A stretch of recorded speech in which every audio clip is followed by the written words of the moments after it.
Olá, galerinha do terceirão, tudo bem com vocês? E aí, conseguiram fazer a atividade de terça-feira, uma atividade recreativa com a família, muito divertida. Eu espero que tenha dado certo, tá? Hoje nós vamos iniciar a nossa apostila do segundo bimestre, que fala, o primeiro tema é transformações dos jogos e dos esportes. E aí, nessas imagens, né, nós temos uma imagem primitiva, né, homens caçando com vara, e uma imagem atual, né, que fala sobre lançamento de dardo, né? Essa é um esporte.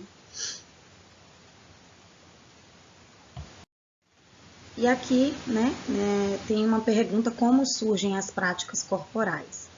As práticas corporais, sendo produções humanas e, portanto, culturais, podem ser definidas como o acervo de formas de representação do mundo que o homem tem produzido no decorrer da história, exteriorizadas pela expressão corporal. Jogos, danças, lutas, exercícios ginásticos, esportes, malabarismo, contorcionismo, mímica e outros, que podem ser identificados como formas de representação simbólica de realidades vividas pelo homem, historicamente criadas e culturalmente desenvolvidas. Então, aí vai falar um pouquinho do que é práticas corporais, né? Desde quando surgiu. No início da história humana, as práticas corporais, como caminhar, correr, saltar, arremessar e pegar, eram exercidas em razão das necessidades de sobrevivência. Com o desenvolvimento das ferramentas de trabalho e as melhorias nas formas de vida, o homem passou a ter condições de refletir sobre sua própria existência, desenvolvendo diferentes áreas culturais, tais como a filosofia, a ciência, a arte e as diferentes formas de expressão corporal. Então, vai falar um pouquinho do que a gente viu naquela imagem, né? Antigamente, na era primitiva, eles usavam essas práticas corporais como questão de sobrevivência, né? E aí, com o decorrer do tempo, tudo foi se desenvolvendo, se aprimorando, se transformando.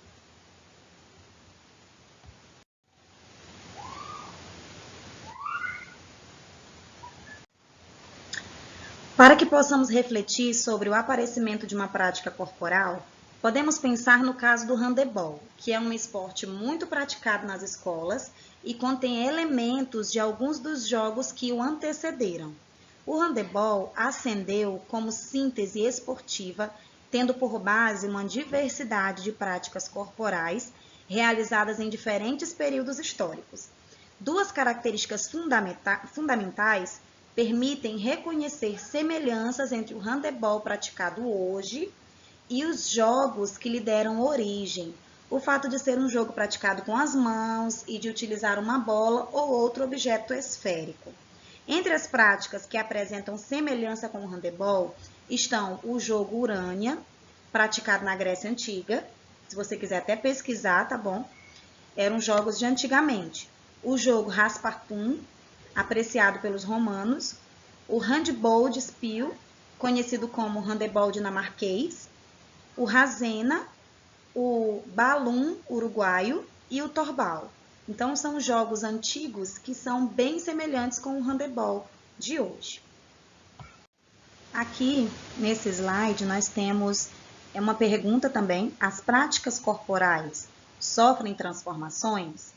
E aí nós temos duas imagens aí em cima, né, de dois casais, um de antigamente e outro dos dias atuais. Olha como as coisas sofrem transformações, né? Assim como as sociedades estão constantemente sendo modificadas, nas práticas corporais também ocorrem transformações. A filosofia, campo do saber, que investiga a realidade em sua essência, tem como uma de suas características buscar explicações que deem conta dessas mudanças. A respeito delas, o filósofo Heráclito, 540 a.C., afirmou segundo Gilberto Coutrin: não podemos entrar duas vezes no mesmo rio, pois suas águas se renovam a cada instante. Não tocamos duas vezes o mesmo ser, pois este modifica continuamente sua condição. Então, nós estamos em processo de transformação constantemente. E não é só as práticas corporais, né? Os jogos, as atividades. né, que estão em transformação, mas o mundo inteiro, né? E aqui vem o questionamento, né? Por que então as práticas corporais mudam, né? Por que essas mudanças? E nesse slide nós podemos responder essa pergunta. Como vimos, a forma como vivemos e as produções humanas são constantemente transformadas. Tais transformações, à medida que acontecem, tendem a ser incorporadas ao modo de vida dos seres humanos e das diferentes sociedades. Os esportes vêm sofrendo inúmeras mudanças desde a criação de suas diferentes modalidades. Alguns esportes, como o basquete, são transformados em novas práticas para atender a demandas como a adaptação a espaços fechados. Outros, como o judô, podem ter vestimentas alteradas para permitir que o público visualize mais facilmente os atletas.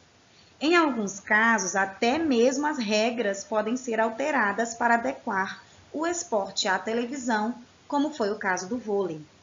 Como criações humanas, as práticas corporais atendem aos interesses do homem, os quais são continuamente alterados em função do desenvolvimento da sociedade. Com o aprimoramento da tecnologia, por exemplo, os esportes ganharam novos equipamentos, vestimentas e métodos de treinamento. Além disso, o crescimento do mercado de entretenimento transformou as práticas esportivas em uma atividade muito lucrativa, um negócio em que diversas empresas investem milhões. Um exemplo também é o futebol, né? Onde é investido milhões. Então, aqui vem explicando um pouquinho por que as práticas corporais mudam, né? A sociedade está em constante transformação e as práticas corporais não podem ficar para trás. Então, elas acompanham essa transformação da sociedade, tá bom? E aí vem as três imagens do que nós falamos, né? O judô, o basquete e o vôlei. Para finalizar, nós vamos falar da atividade da página 10. Eu vou explicar um pouquinho como é que você vai fazer essa atividade. Para vivenciar a recriação de uma prática corporal de acordo com as necessidades da turma, a proposta é reelaborar um esporte muito tradicional, considerado a base de todos os outros, o atletismo. Utilize um quadro para organizar sua prática, depois apresente à turma para que ela seja realizada por todos. Esse último momento, apresentar a turma não vai ser possível porque nós estamos em casa, né? Diante de tudo que está acontecendo. Mas eu gostaria muito que vocês realizassem essa atividade da página 10, tá bom? Ó, o quadro é esse aqui, ó. Vocês vão ver ele lá na página 10, tá? E depois que vocês realizarem essa reelaboração do esporte, né, chamado escolhido, que foi o atletismo, você vai me mandar uma foto, né, via WhatsApp, no meu privado, para compartilhar comigo como que você fez, né, como que você adaptou essa atividade para a realidade, por exemplo, lá na escola, né? E aí aqui tem as descrições dos critérios, né, que vai estar lá naquele quadro. Modalidade, qual prova do atletismo será modificada? Espaço, o local em que a prova deve ser realizado. Características, as particularidades que definem a prova. Técnica, como deve ser executada a prova pelo praticante. Materiais, que componentes e implementos são necessários para que a prova seja realizada. E disputa, definição de como devem ser formadas as equipes e de como a prova deve ser disputada para que se estabeleçam as marcas alcançadas pelos praticantes, tá? E aí, você vai utilizar, terão 3 grupos, você vai escolher um desses 3 grupos, uma dessas 3 modalidades, que o grupo 1 é a corrida, o grupo 2 é o salto e o grupo 3 é o arremesso. Então, você vai escolher uma dessas modalidades e vai preencher esse quadro, né, promovendo essa atividade, sendo ela, trazendo ela, adaptando ela para a nossa realidade lá na escola, como seria, né, lá na escola. Tá bom, gente? Qualquer dúvida é só me procurar no meu WhatsApp, no meu privado, certo? Eu espero que vocês tenham entendido direitinho. É um conteúdo muito simples, né? E é isso. Um beijo, fiquem com Deus e até a próxima aula. Tchau!